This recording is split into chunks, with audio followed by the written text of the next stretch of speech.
போர் பாக்கிய செல்வம் புவியில் இல்லையே.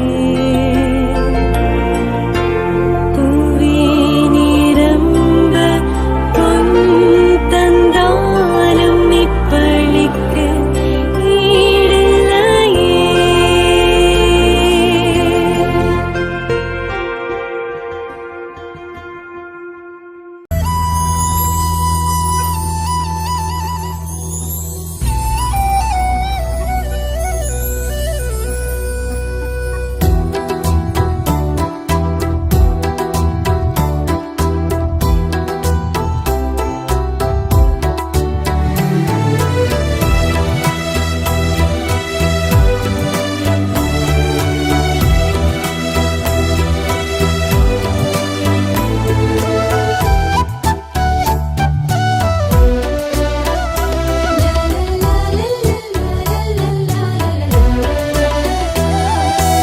இதயம் திறந்தவரே எங்கள் இயேசுவே இறைமகனே, இரக்கம் பொழிந்தவரே இந்த ஈகமெல்லாம் நிறைந்தவரே, உந்தன் கருணையின் கடலினிலே எங்கள் உலகம் உயிர் பெறுதே. அன்பென்னும் நெருப்பினிலே எல்லா தீமையும் கரைந்திடுதே. பரிசுத்த உறவாய் மலருதே எனில் வாருமே இயேசு தெய்வமே, உயிராகவே உறவாகவே.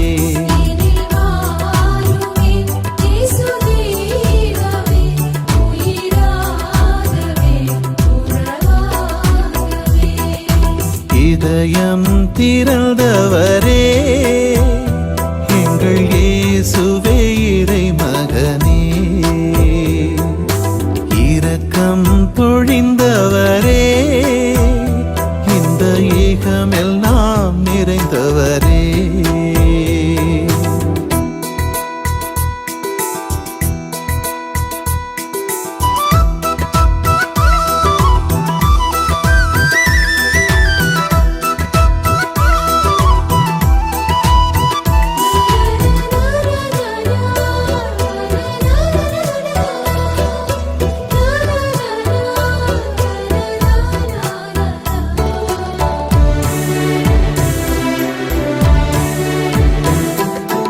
உனக்கெனவே என் தாயின் கருவினில் தெரிந்து கொண்டீர், என்னை அறிந்தீர். பயணங்களில் என் பாதைகள் மாறினும் பாசங்களால் என்னை அழைத்தீர். உறவினை உதறி ஊதாரியானே காத்திருந்த எனக்கு மறுவாழ்வளித்தீர். தொலைந்திட்ட ஆடு நான் உன் தோளில் மகிழ்வேன், தொலைந்திட்ட ஆடு நான் உன் தோளில் மகிழ்வேன். பாருமே இயேசு தெய்வமே, உயிராகவே உறவாகவே.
வழியில் செல்வோம், உறவு பலம் பெற உண்மை குரு பெற உலகின் சாட்சியாவோம்.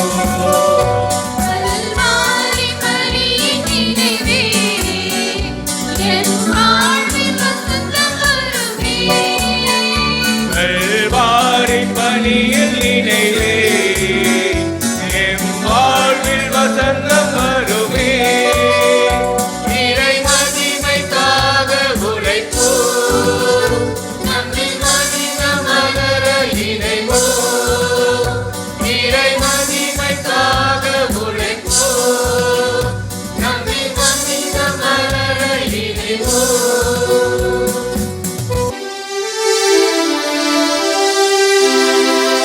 தந்தை மகன் தூய ஆவியாரின் பெயராலே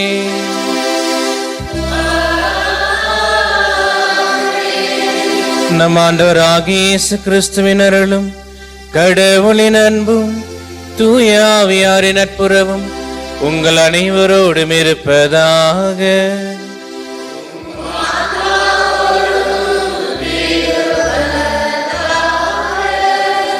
திருப்பலி முன்னுரை. உதகை மறைமாவட்டம் பாய்ஸ் கம்பெனி தூய ஆரோக்கிய அன்னை ஆலய பங்கு மக்கள் உங்களை அன்புடன் இத்திருப்பலிக்கு வரவேற்கின்றோம். நம்பிக்கையோடு விழித்திருக்க வரம் வேண்டி வந்திருக்கும் சொந்தங்களே, வானக தந்தை நம்மை தமது ஆட்சிக்கு உட்படுத்த விரும்புகின்றார். அதற்கான அருளுரைகளை நாம் அறிந்து கொள்ள இவ்வழிபாட்டின் வழியாக அழைப்பு விடுக்கின்றார். நம்மை படைத்த இறைவனை சந்திக்க மேலோட்டமான வாழ்வு அல்ல, வேரோட்டமான வாழ்வு நாம் வாழ வேண்டும். நம்மிடம் இருக்கும் உடைமைகளை விற்று தர்மம் செய்ய வேண்டும். நம்பிக்கையோடு எப்போதும் விழித்திருந்து கதவை தட்டியதும் திறக்கும் பணியாளனாய் இருக்க வேண்டும். கடமைகளை சிறப்பாக செய்து உயர்வு பெற வேண்டும். விண்ணுலகில் குறையாத செல்வத்தை சேமித்து வைக்க வேண்டும். மேலானவை எவை என்று கண்டறிந்து அவைகளில் நமது நேரத்தையும் முயற்சியையும் செலவிட வேண்டும். மேலோட்டமான வாழ்வு வாழ்ந்து கொண்டிருக்கும் நாம் வேரோட்டமான வாழ்வு வாழ நம்மிடம் ஒப்படைக்கப்பட்ட பொறுப்பினை சரிவர செய்வோம். இருப்பதை கொடுத்து மகிழ்வோம். நலமானதை எல்லாம் மனமுவந்து செய்வோம். வானக தந்தை விண்ணகத்தில் நமது பேறு பலன்களை மிகுதியாக்க அவரது ஆட்சிக்கு உட்பட்டோராய் இந்த மண்ணகத்தில் நாம் நம்பிக்கையோடு விழித்திருந்து பணியாற்ற அருள் பொழியும் இத்திருப்பலியில் பக்தியுடன் செபிப்போம். சகோதர சகோதரிகளே, தூய மறைநிலைகளை கொண்டாட நாம் தகுதி பெறும் பொருட்டு நம் பாவங்களை ஏற்றுக்கொள்வோம்.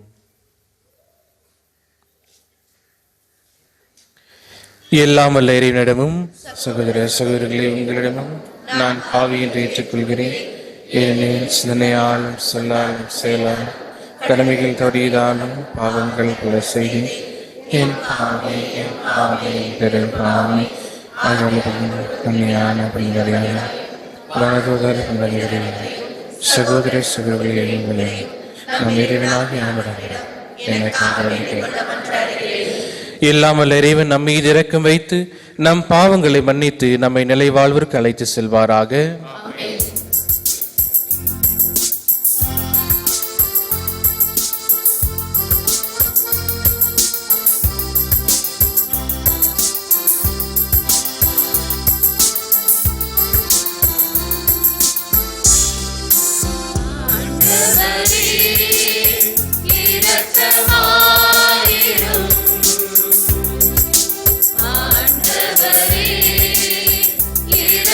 இரக்கமாயிரும்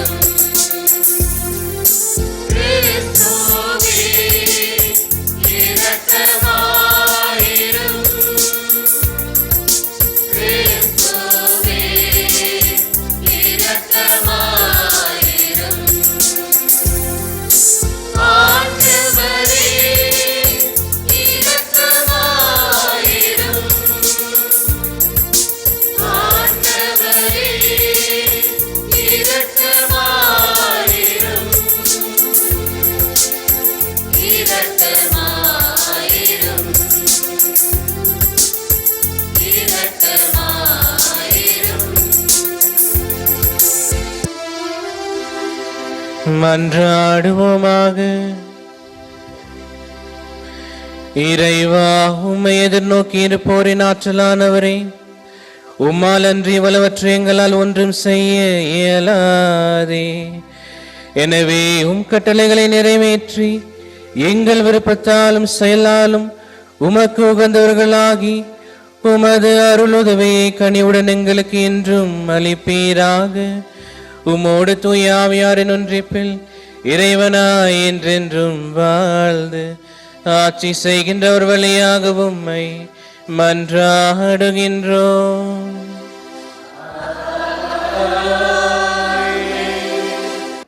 முதல் வாசக முன்னுரை. இவ்வுலகம் எவற்றையெல்லாம் பெருமையாகவும் கர்வமாகவும் கருதுகிறதோ அவற்றையெல்லாம் குப்பையாகவும் வீணானதாகவும் கருதுகிறார் புனித பவுல். அவர் தனது இயலாமையையும் வலுவின்மையையும் தான் பெருமை பாராட்டுகிறார். ஏனென்றால் தனது இயலாமையிலும் வலுவின்மையிலும் தான் கடவுளுடைய வல்லமை நிரம்பி இருப்பதாக எண்ணுகிறார். கடவுளுடைய வல்லமை குறித்தே அவர் பெருமை பாராட்டுகிறார் என்பதை எடுத்துரைக்கும் இவ்வாசகத்திற்கு செவிமடுப்போம். திருத்தூதர் பவுல் கொரிந்தியருக்கு எழுதிய 2ஆம் திருமுகத்திலிருந்து வாசகம். இயல் 11, இறை வசனங்கள் 18, தொடர்ந்து 21 துவங்கி 30 முடிய. சகோதரர் சகோதரிகளே, பலர் உலகு சார்ந்த முறையில் பெருமை எடுத்துக் கொள்வதால் நானும் அவ்வாறே செய்கின்றேன். அவர்கள் எதில் பெருமை பாராட்ட துணிகின்றார்களோ அதில் நானும் பெருமை பாராட்ட துணிந்து நிற்கின்றேன். இப்பொழுதும் ஓர் அறிவிழியை போன்றே பேசுகின்றேன். அவர்கள் எபிரேயரா? நானும் தான். அவர்கள் இஸ்ரேலரா? நானும் தான். அவர்கள் ஆபிரகாமின் வழி மரபினரா? நானும் தான். அவர்கள் கிறிஸ்துவின் பணியாளர்களா? நான் அவர்களை விட சிறந்த பணியாளனே. இங்கும் நான் ஒரு மதியீனனாகவே பேசுகின்றேன். நான் அவர்களை விட அதிகமாய் பாடுபட்டு உழைத்தேன். பன்முறை சிறையில் அடைப்பட்டேன். கொடுமையாய் அடிபட்டேன். பன்முறை சாவின் வாயிலில் நின்றேன். 5 முறை யூதர்கள் என்னை சாட்டையால் 1 குறையா 40 அடி அடித்தார்கள். 3 முறை தடியால் அடிபட்டேன். 1 முறை கல் எறியப்பட்டேன். 3 முறை கப்பல் சிதைவில் சிக்கினேன். ஓர் இரவும் பகலும் ஆழ்கடலில் அல்லலுற்றேன். பயணங்கள் பல செய்தேன். அவற்றில் ஆறுகளாலும் இடர்கள், கல்வராலும் இடர்கள், என் சொந்த மக்களாலும் இடர்கள், பிற மக்களாலும் இடர்கள், நாட்டிலும் இடர்கள், காட்டிலும் இடர்கள், கடலிலும் இடர்கள், போலி திருத்தூதர்களாலும் இடர்கள். இப்படி எத்தனையோ இடர்களுக்கு ஆளானேன். பாடுபட்டு உழைத்தேன். பன்முறை கண் விழித்தேன். பசி தாகமுற்றேன். பட்டினி கிடந்தேன். குளிரில் வாடினேன். ஆடையின்றி இறந்தேன். இவை தவிர எல்லா திருச்சபைகளையும் பற்றி கவலை எனக்கு அன்றாட சுமையாய் இருந்தது. யாராவது வலுவற்றிருந்தால் நானும் அவரை போல் ஆவதில்லையா? யாராவது பாவத்தில் விழ நேர்ந்தால் என் உள்ளம் கொதிப்பதில்லையா?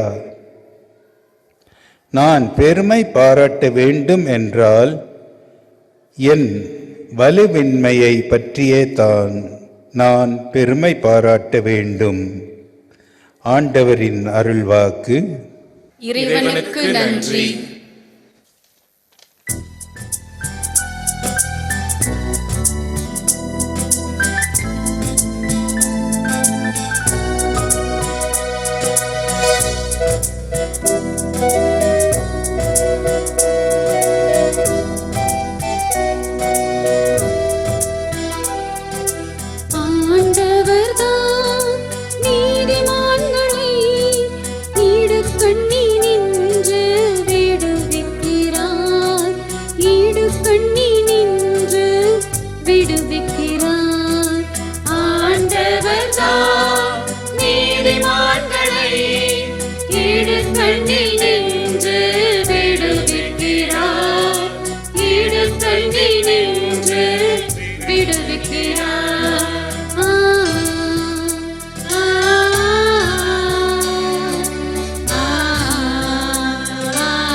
கண்ணில் நின்று விடுவிக்கிறார்.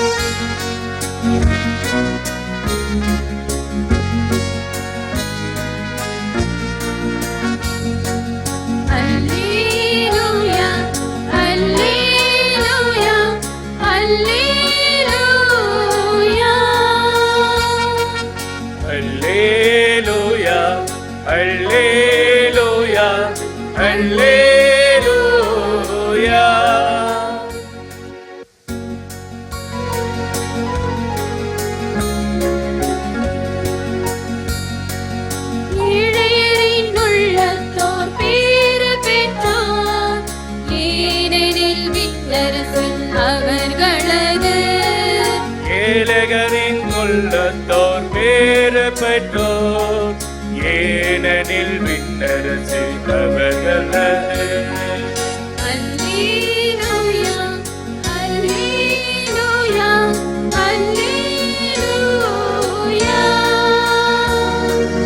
அல்லேலூயா அல்லேலூயா அல்லேலூயா.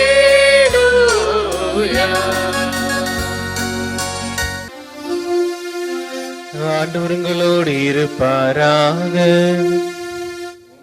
ஆன்மாவோடும் இருப்பாராக.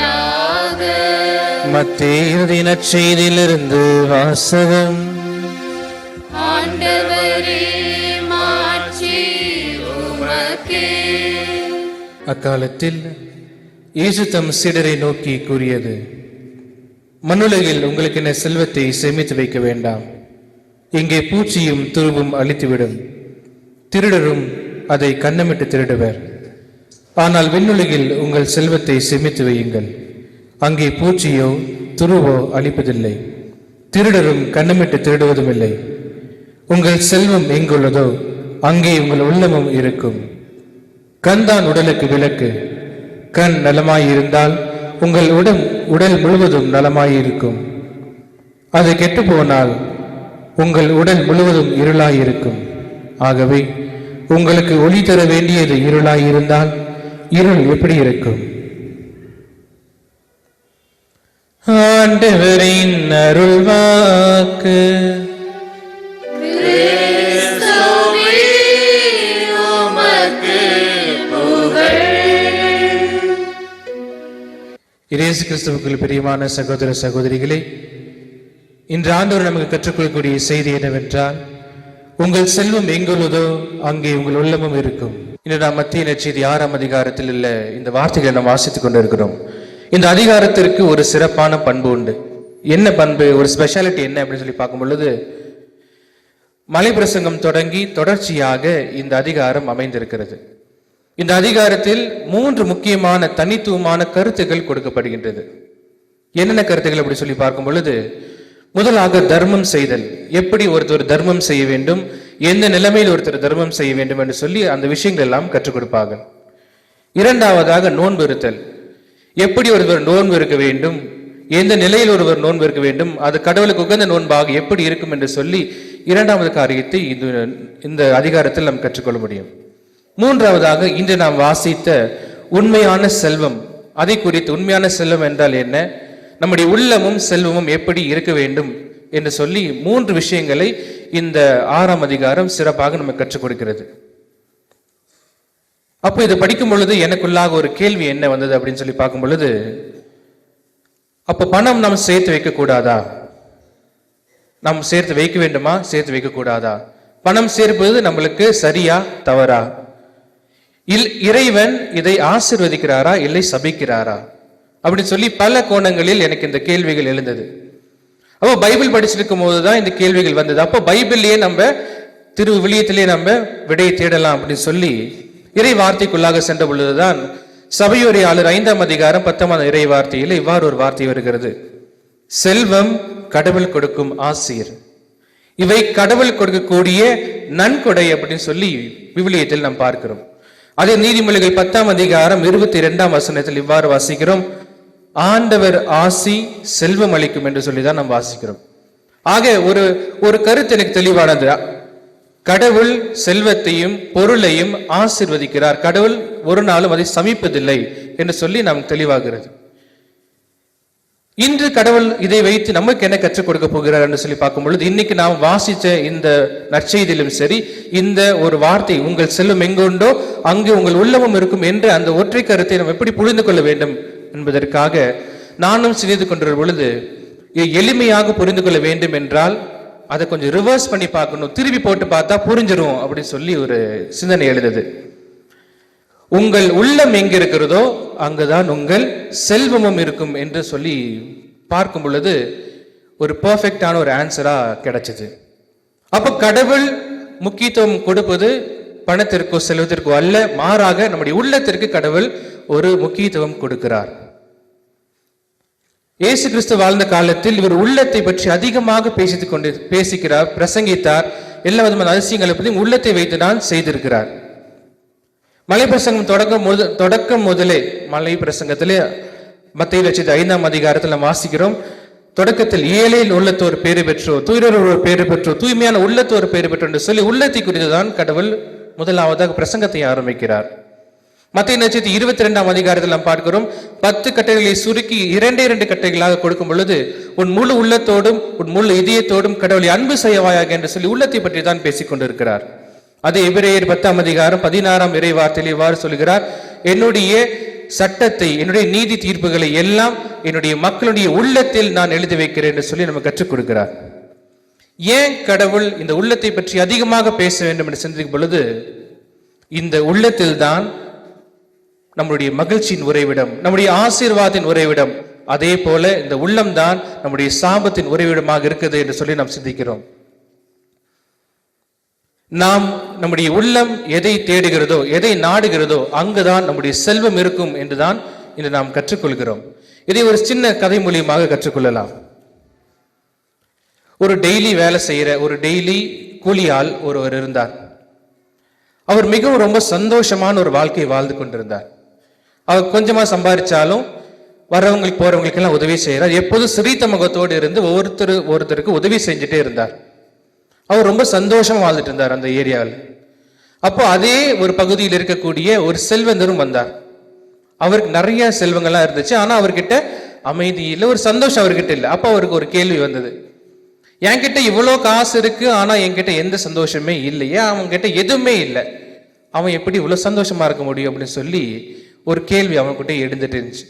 அப்போ அவன் போய் அந்த அன்றாட கூலி வேலை செய்யற அந்த அவங்க கிட்ட போய் கேட்குறாங்க, ஏன் இப்படி எப்போதும் சிரிச்சுக்கிட்டே இருக்கே, சந்தோஷமா இருக்கே, என்ன காரணம் அப்படின்னு சொல்லி கேட்குறாங்க.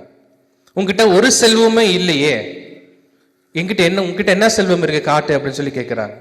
அப்போ அந்த ஏழை ஒரு உடைந்து போன நிலைமையில் இருக்கக்கூடிய ஒரு மண் சட்டியை போய் காட்டுறாங்க. இதுதான் என்னுடைய செல்வம், பார்த்துக்கோங்க அப்படின்னு சொல்லி. அந்த செல்வந்தரும் போய் அதுல பிரிச்சு பார்க்கிறாரு. அதுல பார்த்தா நிறைய லெட்டர்ஸ் இருக்குது. என்னென்ன லெட்டர்ஸ் அப்படின்னு சொல்லி பார்த்தா, இந்த குழந்தைகள் பாசமா எழுதி கொடுத்த லெட்டர்ஸ், இவர் யாருக்கெல்லாம் உதவி செய்யறாரு அவங்க நன்றியின் ஒரு இதா கொடுத்த லெட்டர்ஸ், ஒரு போட்டோ, எல்லாமே அதுக்குள்ள இருக்குது. அப்போ அந்த ஏழை சொல்றாங்க, இதுதான் என்னுடைய செல்வம், இதில்தான் நான் மகிழ்ச்சி அடைகிறேன். ஏன்னா என்னுடைய பொண்ணு வச்சும் பொருளை வச்சும் என்னால சந்தோஷமா இருக்க முடியாது, இவர்கள் கொடுக்கக்கூடிய அன்பில் தான் நான் மகிழ்ச்சியாக இருக்கிறேன், இதுதான் என்னுடைய செல்வம் அப்படின்னு சொன்னாங்க. அப்போ அந்த பணக்காரனுக்கு முடிஞ்சது, உண்மையான செல்வம் என்பது அன்பு, உண்மையான செல்வம் என்பது மகிழ்ச்சி, உண்மையான செல்வம் என்பது ஒருத்தருக்கு ஒருத்தர் நாம் அன்பு செய்து ஒருத்தருக்கு ஒருத்தர் நாம் துணையாய் நின்று வாழ்வதுதான் உண்மையான செல்வம் என்று சொல்லி அவனுக்கு புரிந்தது. இயேசு கிறிஸ்துவுக்குள் பிரியமானவர்களே, இன்று நாமும் கடவுளை தேடினோம் என்றால், கடவுளுக்கு முக்கியத்துவம் கொடுத்து வாழ்ந்தோம் என்றால், நம்முடைய செல்வமும் இறைவன் ஆசீர்வதிக்கும் செல்வமாக நமக்கு இருக்கும். ஒருவேளை நாம் உலகத்தோடு ஒற்று வாழ்ந்து உலகத்திற்கு நாம் பணிவிடை செய்து வாழ்ந்தோம் என்றால், அந்த உலகத்துடைய செல்வங்கள் நம்ம கிட்ட இருக்கும். இதுதான் ஆண்டவர் சொல்கிறார், எவரும் இரு எஜமானங்களுக்கு நாம் பணிவிடை செய்ய முடியாது, யாராவது ஒருத்தருக்கு தான் நம்ம பணிவிடை செய்ய வேண்டும். ஒருவேளை நம்ம இந்த உலகத்திற்கு நாம் பணிவிடை செய்து நாம் வாழ்ந்தோம் என்றால், இந்த உலகத்தினுடைய செல்வங்கள் எல்லாம் நமக்கு இருக்கும்.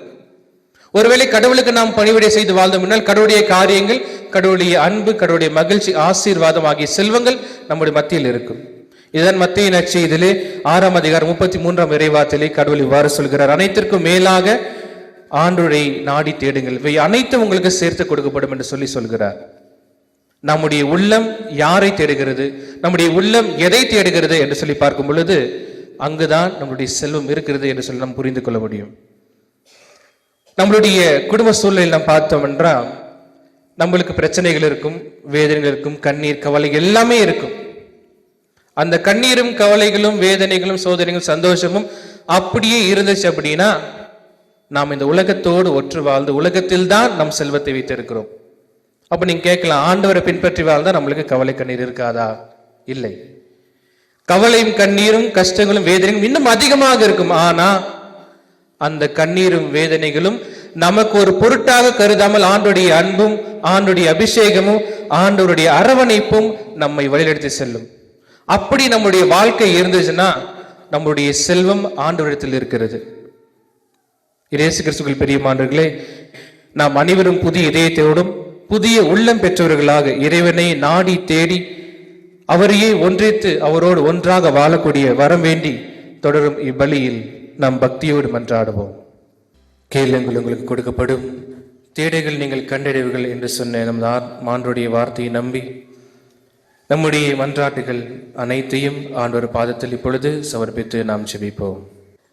எங்கள் அன்பு தந்தையே இறைவா, எங்கள் திருத்தந்தை லியோ, ஆயர்கள், குருக்கள், கன்னியர்கள், துறவரத்தார் அனைவரும் நல்லாயனாம் இயேசுவை பின்பற்றி சமாதானத்தின் தூதுவர்களாகவும் அன்பின் வழிகாட்டிகளாகவும் நீதியின் கருவிகளாகவும் வாழ வரமருள வேண்டுமென்று இறைவா உம்மை மன்றாடுகிறோம்.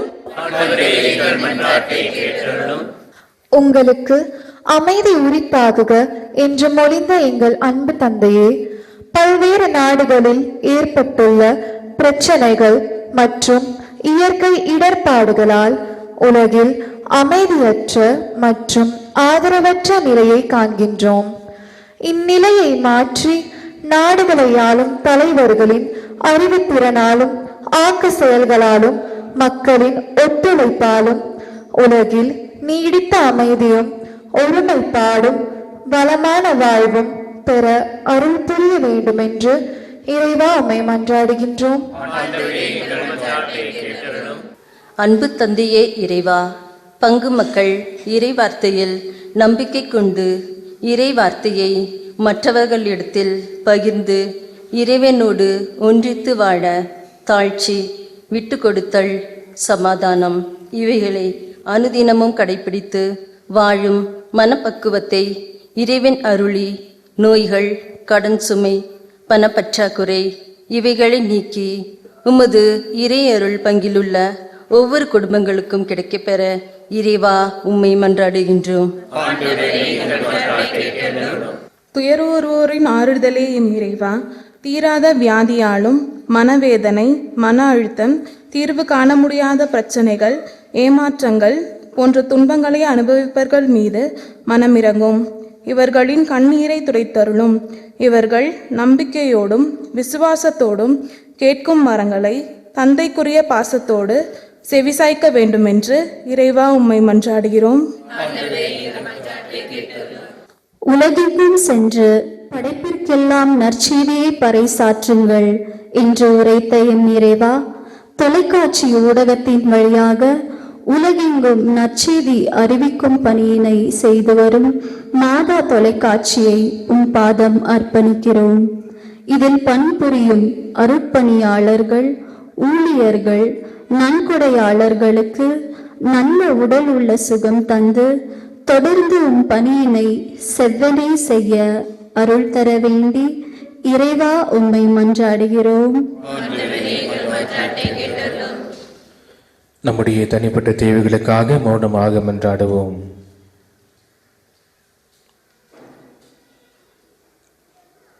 எங்களை எந்நாளும் பாதுகாத்து வரும் எங்கள் அன்பு தந்தை இறைவா,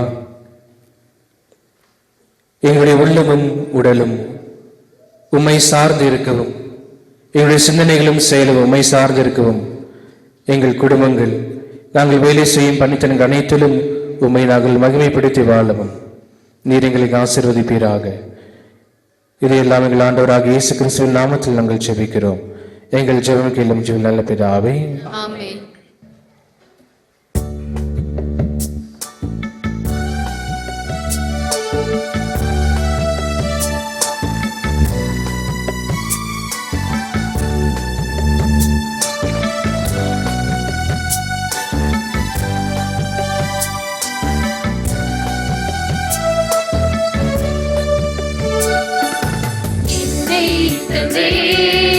எல்லாம் தந்தே என் வாழ்வை பலியாக்கவே, உள்ளம் தந்தே உமக்கே தந்தே பிறரன்று பணி செய்யவே. இயேசுவே என் ஜீவனே உம்மோடு உறவாடவே,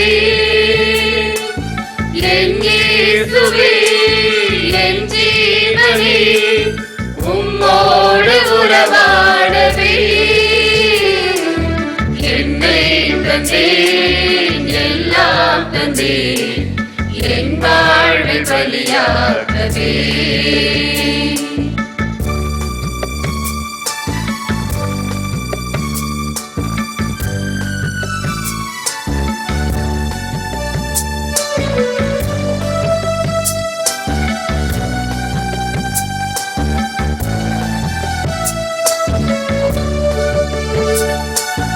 புகழோடு நான் வாழவில்லை, உன் புகழொன்று எனக்கு போதும்.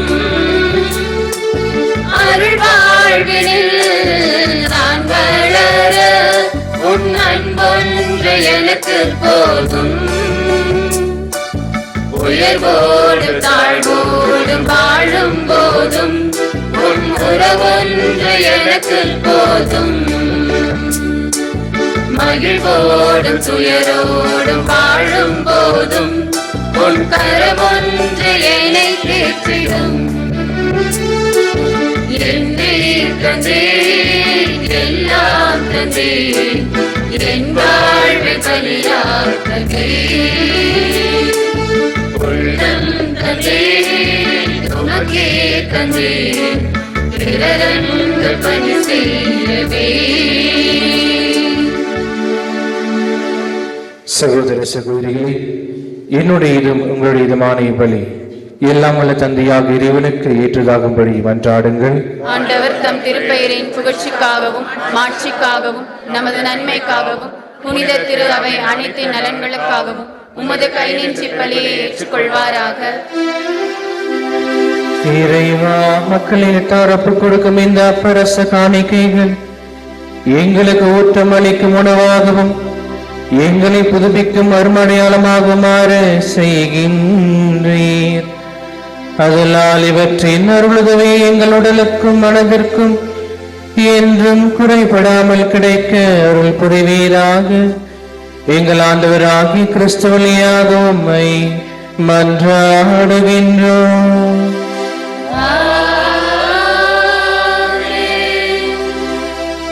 ஆண்டவர் உங்களோடு இருப்பாராக.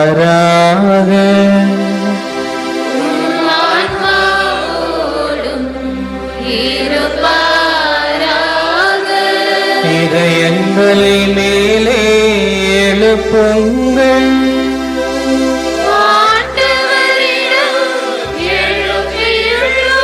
நம் இறைவனாகிய ஆண்டவருக்கு நன்றி கூறுவோம்.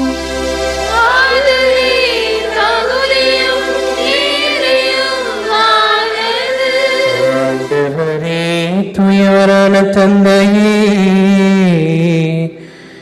என்றும் உள்ள எல்லாம் வல்ல இறைவா, என்னாலும் எவ்விடத்திலும் நாங்கள் உமக்கு நன்றி செலுத்துவது மெய்யாகவே தகுதியும் நீதியாகும். எங்கள் கடமையும் மீட்புக்குரிய செயலாகும். உமது நன்மை மிகுதியால் எங்கள் ஆண்டவராகி கிறிஸ்து வழியாக நீர் மனிதராகி எங்களை படைத்தீர். நாங்கள் நீதியின்படி தண்டனைக்கு உரியாதவர்களாக மாறு உமது இறக்க மிகுதியால் எங்களை மீட்டருளீர். ஆகவே அவர் வழியாக முதன்மை வாழ்த்துதற் பகல்கின்றனர். தலைமை தாங்குவோரும் வழிபடுகின்றனர். அதிகாரம் செலுத்துவோரும் திருமுன்னடுகின்றனர். வானங்களும் அவற்றின் எல்லாற்றங்களும் சேராபின்களும் ஒன்று கூடிய குளித்து கொண்டாடுகின்றனர். அவர்களோடு எங்கள் குரலில் சேர்த்துக் கொள்ளுமாறு நாங்கள் உம்மை தாழ்மையுடன் புகழ்ந்து பாடுவதாவது.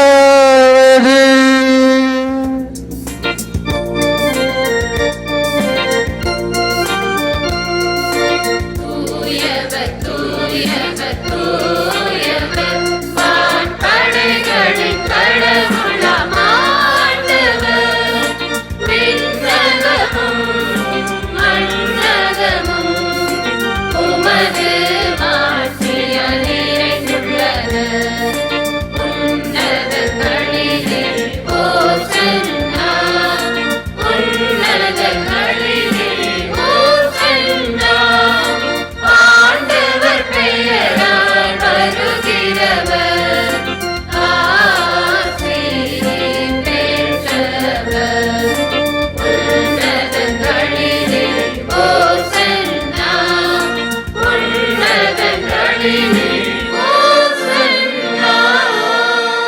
ஆண்டவரே, நீர் மெய்யாகவே தூயவர், தூய்மை அனைத்திற்கும் ஊற்று.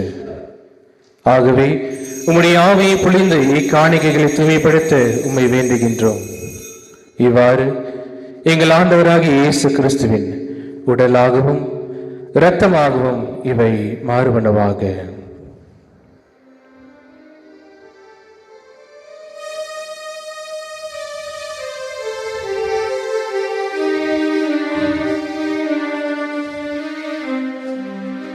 அவர் பாடுபடோலம் கனிந்து தம்மை கையளித்த போது அப்பத்தை எடுத்து நன்றி செலுத்தி அதை பெற்று தம் சீரருக்கு அளித்து அவர் கூறியதாவது: அனைவரும் இதிலிருந்து பெற்று உண்ணுங்கள், ஏனெனில் இது உங்களுக்காக கையளிக்கப்படும் என்னோட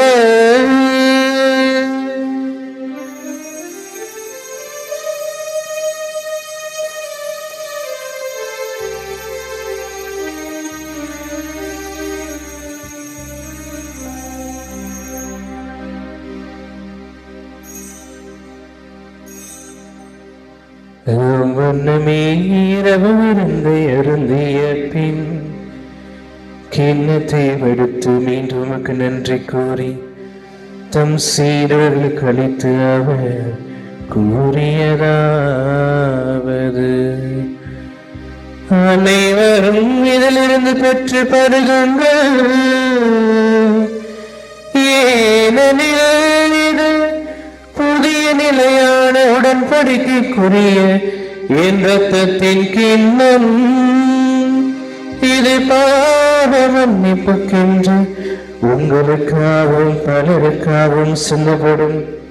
இதை நினைவாக செய்யுங்கள்.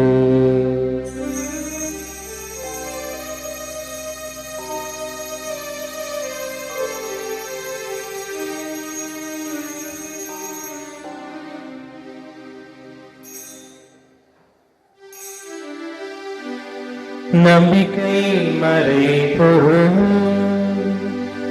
ஆண்டவரே, நீர் வரும் அளவும் உமது இறப்பினை அறிக்கையிடுகின்றோம், உமது உயிர்ப்பினையும்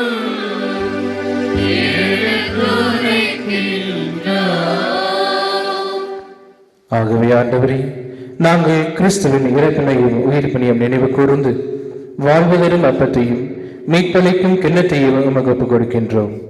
உம் திருமுன் நின்று ஊழியம் புரிய தகுந்தவர்கள் எங்களை ஏற்றுக்கொண்டீர். எனவே உமக்கு நன்றி செலுத்துகிறோம். மேலும் கிறிஸ்துவின் உடலிலும் இரத்தத்திலும் பங்கு கொள்ளும் எங்களை தூய ஆவியார் ஒன்று சேர்க்க வேண்டும் என உம்மை தாழ்மையுடன் மன்றாடுகின்றோம். ஆண்டவரே, உலகெங்கும் பரவியிருக்கும் உமது திரு அவையை நினைவு கூர்ந்துள்ளோம்.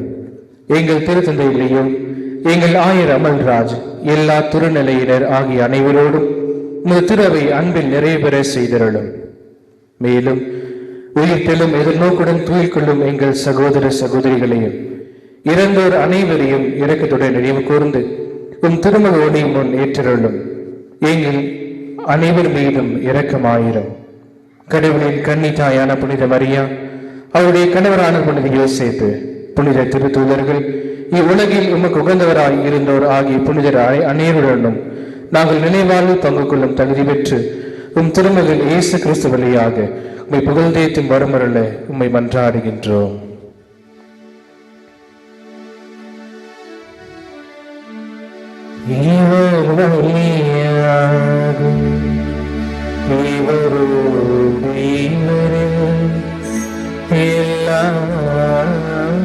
இறைவனாகிய தந்தையே, தூய ஆவியாரின் ஒன்றிப்பில் எல்லா புகழும் ஆட்சியும் என்றென்றும் உமக்கே உரியவே.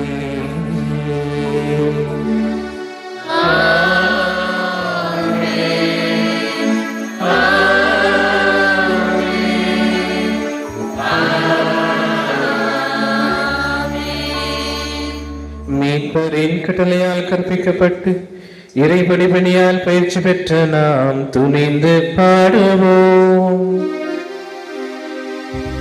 விண்ணுலகில் இருக்கிற எங்கள் தந்தையே, உமது பெயர் தூயது என போற்றப் பெறுக. உமது ஆட்சி வருக. உமது திருவுளம் விண்ணுலகில் நிறைவேறுவது போல மண்ணுலகிலும் நிறைவேறுக. எங்கள் அன்றாட உணவை இன்று எங்களுக்கு தாரும். எங்களுக்கு எதிராக குற்றம் செய்வோரை நாங்கள் மன்னிப்பது போல எங்கள் குற்றங்களை மன்னியும். எங்களை சோதனைக்கு உட்படுத்தாதேயும், தீமையிலிருந்து எங்களை விடுவித்தருளும். ஆண்டவரே, தீமை அனைத்திலும் இருந்து எங்களை விடுவித்து எங்கள் வாழ்வில் அமைதிய கனிவுடன் அருளும்மை மன்றாடுகின்றோம். உமது இரக்கத்தின் உதவியால் நாங்கள் பாவத்திலிருந்து எப்போது விடுதலை பெற்று யாதொரு கலக்கமும் இன்றி நலமாயிருப்போமாக. நாங்கள் எதிர்நோக்கியிருக்கும் பேரின்பத்திற்காகவும் மீட்பராகிய இயேசு கிறிஸ்துவின் வருகைக்காகவும் காத்திருக்கின்றோம். ஏனெனில் ஆட்சியும் வல்லமையும் மாட்சியும் என்றென்றும் உமதே. ஆண்டவரே இயேசு கிறிஸ்துவே, அமைதியை உங்களுக்கு விட்டு செல்கிறேன், என் அமைதியே உங்களுக்கு அளிக்கின்றேன் என்றும் திருத்தூர்களுக்கு மொழிந்தீரே. எங்கள் பாவங்களை பாராமல் உமது திராவை நம்பிக்கை கண்ணோக்கி உமது திருவிழத்திற்கு ஏற்ப அதற்கு அமைதியும் ஒற்றுமையும் அளித்தல் வீராக. என்றென்றும் வாழ்ந்தாட்சி செய்கின்றவர் நீரே. ஆண்டவருடைய அமைதி உங்களோடு என்றும் இருப்பதாக. உம் ஆன்மாவோடும் இருப்பதாக. ஒருவருக்கொருவர் அமைதியை பகிர்ந்து மகிழ்வோம்.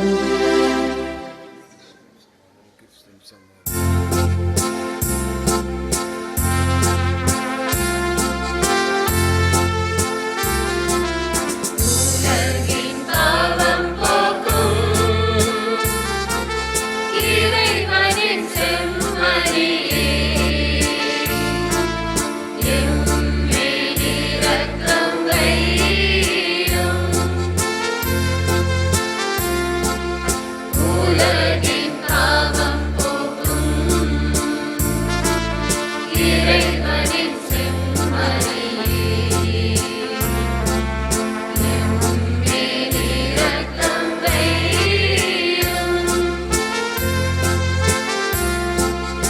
உலகின் பாவம் போக்கும் இறைவனின் செம்மறியே, எமக்கு அமைதி அருளும்.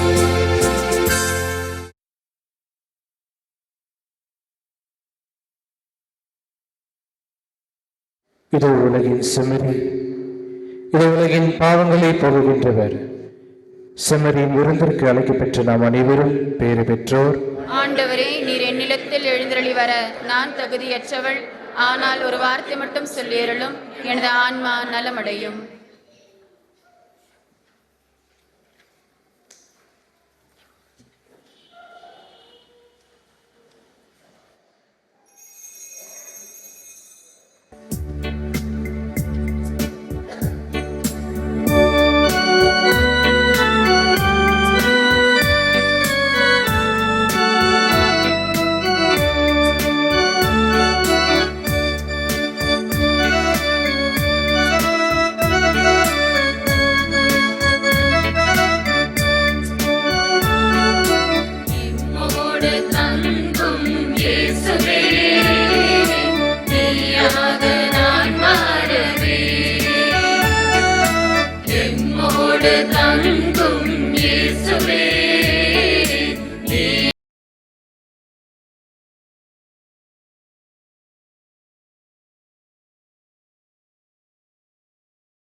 மன்றாடுவோமாக.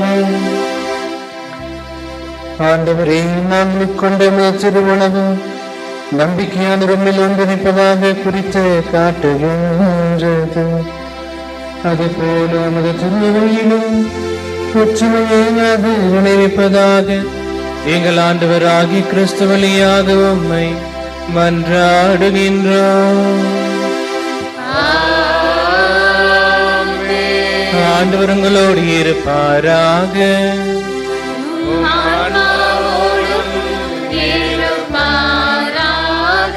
எல்லாம் வல்ல இறைவன் தந்தை, மகன், தூய ஆவியானவர் உங்களை நிறைவாய் ஆசீர்வதிப்பாராக. சென்று வாருங்கள், திருப்பலி நிறைவேறிற்று.